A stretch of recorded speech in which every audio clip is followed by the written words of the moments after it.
This is Democracy Now!, democracynow.org, the War and Peace Report. I'm Amy Goodman. We're broadcasting from inside the UN Climate Summit here in Madrid, Spain.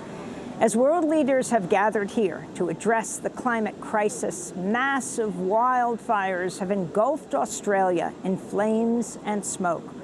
More than 100 climate-fueled blazes have killed at least 6 people and pushed air quality levels in Sydney to 12 times hazardous levels.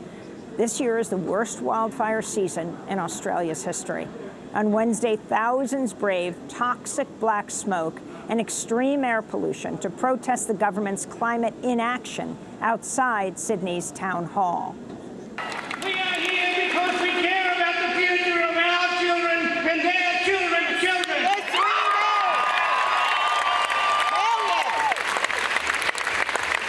We're going to send a message to our leaders in our country that we are now going to stand up to say we are here and we had enough. For more, we are joined here in Madrid, Spain, by the Australian environmental scientist Bill Hare, Director of Climate Analytics and a coordinator of the Climate Action Tracker, which monitors global progress towards the Paris Agreement. They've just released a report showing the world is on track to warm by 2.8 degrees Celsius, about 5 degrees Fahrenheit by the end of the century. Bill Hare, welcome back to Democracy Now! It's great to have you with us. Thanks for having me. Great. So let's start in your country, in Australia. I mean, you have Sydney, people's smoke alarms are going off all over because of the smoke that is pouring in. Explain what's happening all over the country. Well, we have an intense drought going on in southeastern Australia, high heat waves, extreme lack of rainfall, and that's causing vegetation, forests to dry out, and we're getting the most extreme fires that we've ever seen early in the season. It's not even properly summer yet, and much of the east coast of Australia is up in flames. The real tragedy about this is that this is a problem that's been foreseen by climate scientists now for a long time, and overall the government has absolutely failed to respond. It's actually an emergency going on, and the federal government has really failed to acknowledge that there's actually a crisis. Firefighters are asking for more resources, and the government's saying, no, you've got enough, and firefighters actually enjoy being out there.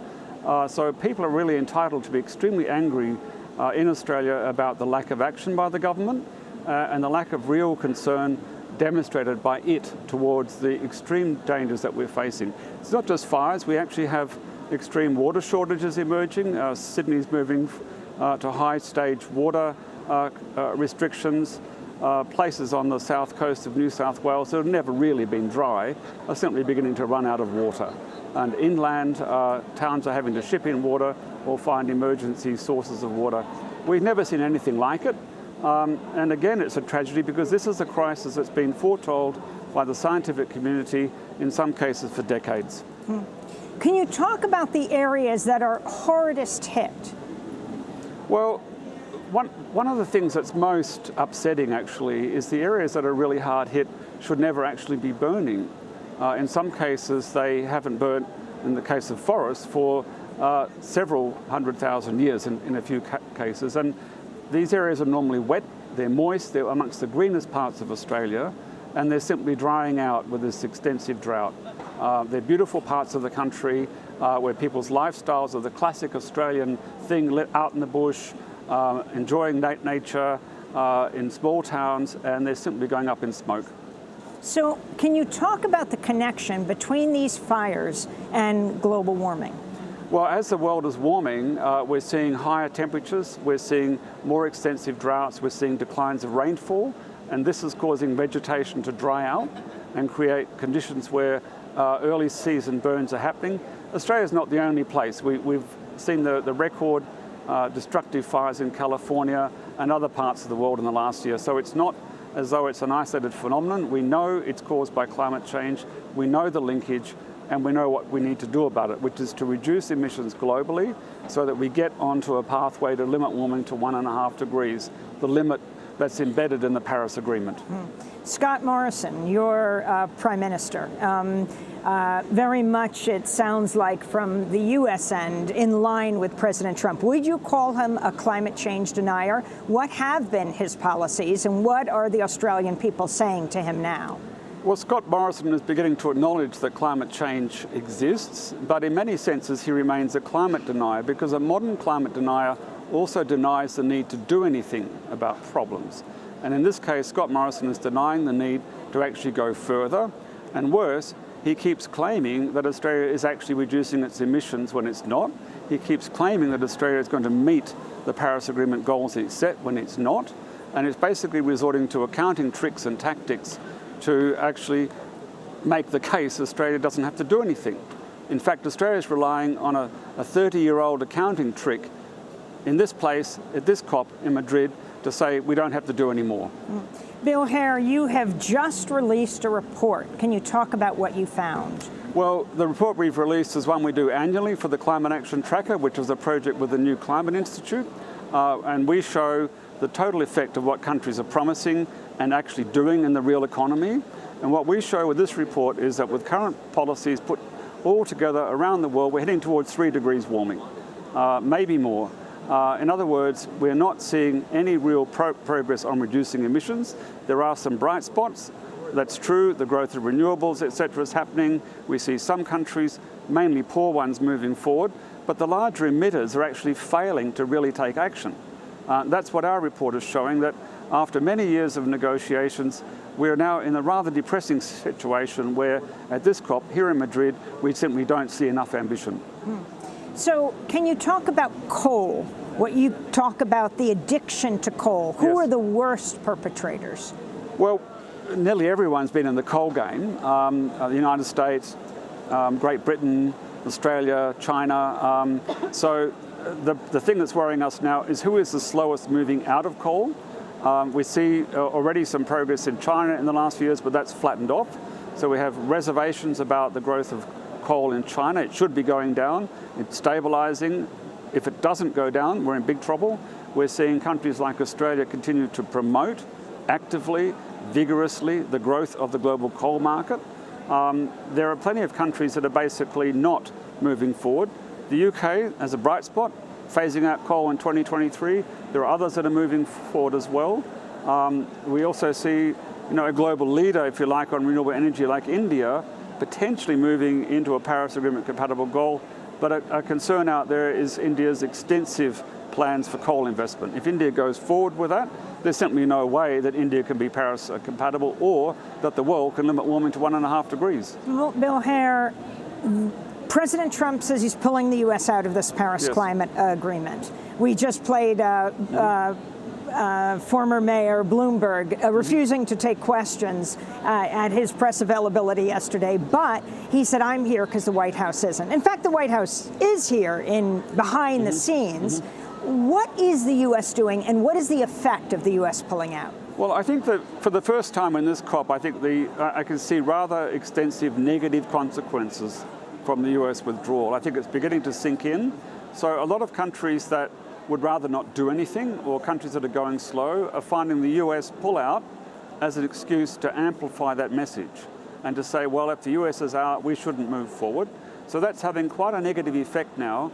The delegation here is not having a big impact itself. It's much more about the larger politics of the US withdrawing from the Paris Agreement that's having this negative political effect on the process. I don't think that has to be, because if you look at the big countries, China, India, the European Union and others who could move forward, then they would have the potential to rise up and move beyond the politics of the US withdrawal. And in fact, if you think about it, there's a big economic advantage in doing so, because we all know, those of us who study the area, that actually getting onto the Paris Agreement pathway with renewables, efficiency, electric vehicles is one of the biggest economic opportunities the world has ever seen. And those that get in and make the markets will be those that benefit. So actually the downside is in the long run on the US side. If the US is out of the game technologically, it will ultimately lose.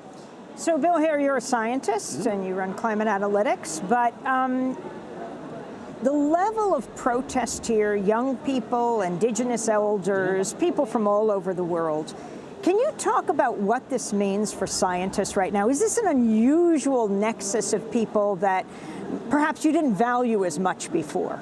Well, I don't think it's true that scientists didn't value this before. I think that for scientists it's an affirmation of what we've all been saying, but it's also extremely upsetting to have worked in a field for decades, find your predictions coming true, and find politicians failing or have failed to take action on it. And I think people coming here are angry. I mean, I've seen more tears at this COP than I've ever seen in the previous 24 COPs.